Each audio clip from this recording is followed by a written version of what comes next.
बिस्मिल्लाहिर्रहमानिर्रहीम। अस्सलामु अलैकुम अज़ीज़ तलबा, अरबी ग्रामर की एक और सबक, और मैं हूँ मोहम्मद इकबाल। पिछले सबक में हमने ज़माइर मुत्तसिल के बारे में पढ़ा है और उनकी मश्क इस्म के साथ और हुरूफ़ जार के साथ और ज़ुरूफ़ के साथ की है। आज ज़माइर मुत्तसिल से मुताल्लिक़ कुछ वज़ाहतें हैं या कह लें कि कुछ कवायद हैं, तो आइए उनको समझने की कोशिश करते हैं। पहला कायदा यह है, जब ज़मीर यानी ज़मीर मुत्तसिल किसी इस्म के साथ जुड़ी हुई हो तो इसके नतीजे में मुज़ाफ़ और मुज़ाफ़ इलैह बनता है। जैसे किताब हो, किताब इसमें इस्म है और हो इसमें मुत्तसिल ज़मीर है, तो किताब इसमें मुज़ाफ़ है और हो ज़मीर मुज़ाफ़ इलैह है। इसका माना बनता है उसकी किताब। दूसरी वज़ाहत ये है कि या मुतकल्लिम की तरफ जब कोई इस्म मुज़ाफ़ होता है तो तीनों एराबी हालतों में उसकी शक्ल एक ही जैसी होती है। जैसे किताबी, इसमें किताब इस्म है और या मुतकल्लिम इसमें ज़मीर है, ज़मीर मुत्तसिल है। किताब मुज़ाफ़ है और या ज़मीर मुज़ाफ़ इलैह है।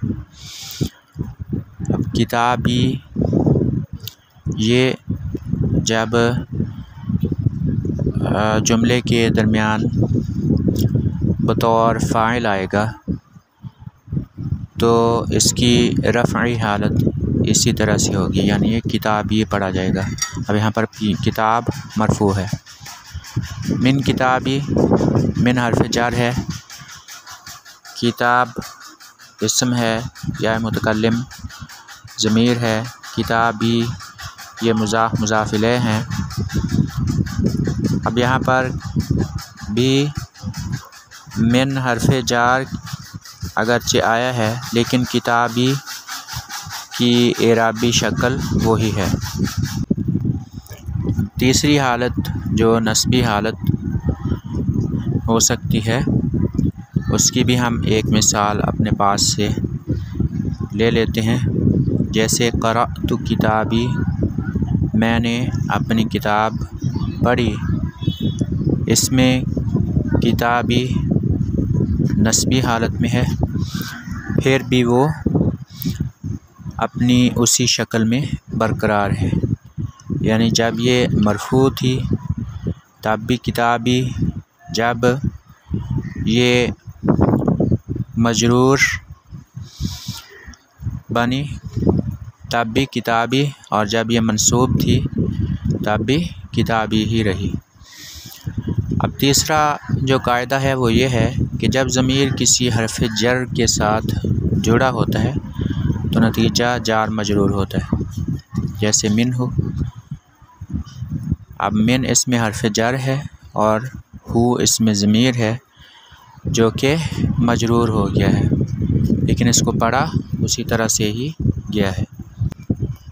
अगला कायदा ये है, जब ज़मीर किसी ज़र्फ़ के साथ जुड़ा होता है तो नतीजा ज़र्फ़ और मुज़ाफ़ इलैह होता है। जैसे इंदहु, इंदा इसमें ज़र्फ़ है, हु इसमें ज़मीर है जो कि मुज़ाफ़ इलैह बनी है।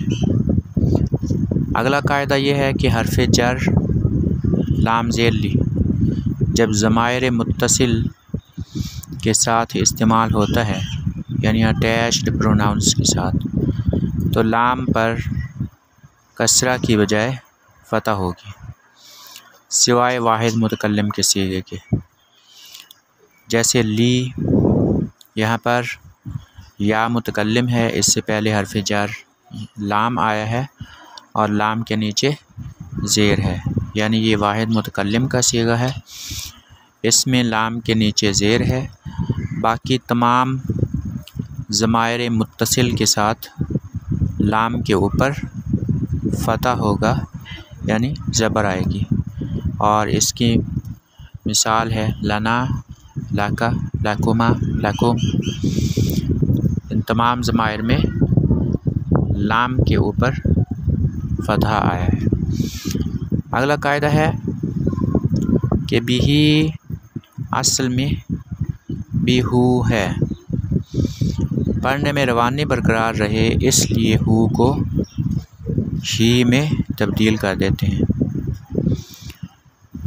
बाज़ दफ़ा कुछ अल्फाज में तस्हील यानी आसानी के लिए कुछ तब्दीली की जाती है, तो ये भी कवायद में से एक कायदा ही है। जो अल्फाज ज़बान पर सकील महसूस होते हैं यानी भारी महसूस होते हैं, तो उनको अहले ज़बान अपनी आसानी के लिए थोड़ा तब्दील कर लेते हैं। तो आज का सबक इतना ही। अगले सबक तक के लिए अल्लाह हाफ़िज़।